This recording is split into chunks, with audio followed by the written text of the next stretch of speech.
pembuatan pasti dia menggunakan pengawet. Supaya apa? Supaya dia terjaga kualitas di dalamnya, terjaga kerenyahannya. Kemudian tujuan dari pengawetan itu supaya tidak ada tumbuh bakteri dan jamur dan bisa digunakan untuk jangka panjang makanan tersebut. Nah, beberapa dari contoh pengawet ini bisa dilihat di halaman 138. Ini tabelnya. Nah, kita lihat di sini yang sering Ibu jumpai di nomor 1, asam benzoat, natrium benzoat, dan kalium benzoat. Nah, itu banyak sekali diawetkan untuk makanan ringan, kecap, dan saus. Nah, ketika teman-teman nih suka beli ciki-ciki ya, ciki-ciki kentang, ciki-ciki singkong, coba logis, itu bisa dalam jangka waktu 2 tahun dia bertahan dalam plastik, berarti itu mengandung pengawet. Kemudian teman-teman di sini bisa dilihat di nomor 3, di asam propionat, itu untuk mengawetkan roti dan keju. Lalu ada di nomor 5 ada BHT atau butil hidroksitoluen, itu banyak digunakan untuk mengawetkan minyak, margarin, dan mentega. Lalu kita harus warning ya, harus punya filteran informasi yang banyak. Bagaimana pengawet yang membahayakan? Tentunya lihat di halaman 139.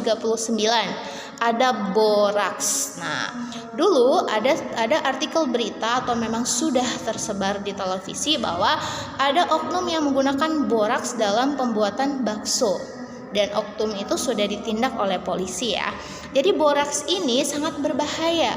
Kenapa? Karena boraks ini itu kalau efek sampingnya, 1 bisa merusak saraf ginjal, yang kedua bisa menimbulkan pendarahan di lambung, bisa komplikasi otak. Nah, kemudian yang kedua formalin. Nah, kalau kita dengar nih kata formalin itu banyak digunakan untuk yang namanya pengawetan binatang atau pengawetan yang mayat yang sudah mati. Coba bayangkan mayat yang sudah mati itu bisa diawetkan menggunakan formalin, tetapi formalin di sini pernah ada kasus digunakan untuk mengawetkan makanan. Ya, berarti sudah punya logika tersendiri ya. Sesuatu hal yang bukan fungsinya ketika masuk ke dalam tubuh itu menimbulkan efek samping. Kemudian pengental. Nah, digunakan untuk menstabilkan atau mengentalkan makanan. Contohnya ada pati, gelatin, gum, alginat, dan agar-agar. Kemudian ada pengemulsi, gunanya untuk mempertahankan dispersi lemak dalam air ataupun sebaliknya. Contoh makanan seperti yang menggunakan pengemulsi itu ada mayonaise. Nah, mayonaise nih, kalau tidak ada pengemulsinya itu maka lemak dan juga airnya maka lemak itu akan terpisah dalam mayonaise tersebut. Contoh pengemulsi ini ada lecitin, kuning telur maupun kedelai. Kemudian pemberi aroma, nah atau essence ya. Ketika teman-teman makan nih ya, ketika teman-teman makan makanan ada aroma, misalnya cappuccino atau aroma tiramisu. Nah, aroma-aroma tersebut jika memang ditambahkan secara alami pasti ditambahkan ekstrak kopi. Tetapi bisa juga sekarang teknologi sudah canggih, ada pemberi aroma secara sintesis. Nah, di sini ada beberapa senyawa-senyawa yang pemberi aroma. Di halaman 140 ada oktil asetat untuk buah jeruk. Jadi kayak asem-asem gimana gitu. Kemudian ada etil butirat. Ini untuk aroma buah nanas. Kemudian ada amil faleverat, itu untuk beraroma seperti buah apel. Nah, dari semua penjelasan yang sudah disampaikan, kita punya filter nih, punya penyaring informasi buat diri kita bahwa kita harus jadi manusia, kita harus jadi orang yang memang memperhatikan apa yang kita makan. Karena ada quotes yang menyatakan begini, makanan yang kita makan itu menentukan kesehatan kita 5-10 tahun ke depan. Dan Ibu selalu memberi pesan ke teman-teman semua waktu di kelas 7, ketika teman-teman makan makanan yang mengandung banyak pengawet, pemanis, dan lainnya, teman-teman harus menyeimbangkan dengan buah dan sayur.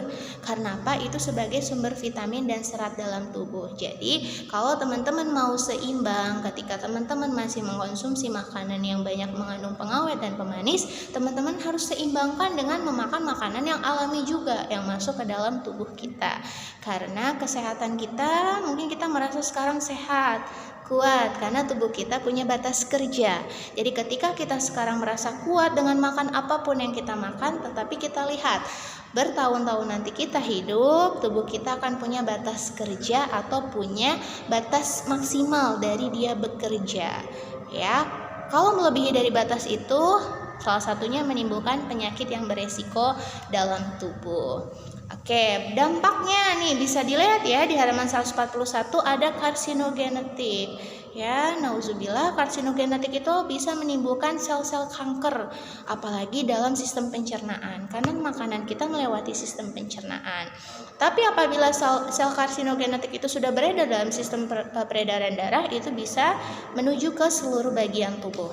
Kemudian ada reaksi hipersensitivitas. Jadi beberapa memang bisa menimbulkan reaksi dalam tubuh, ya.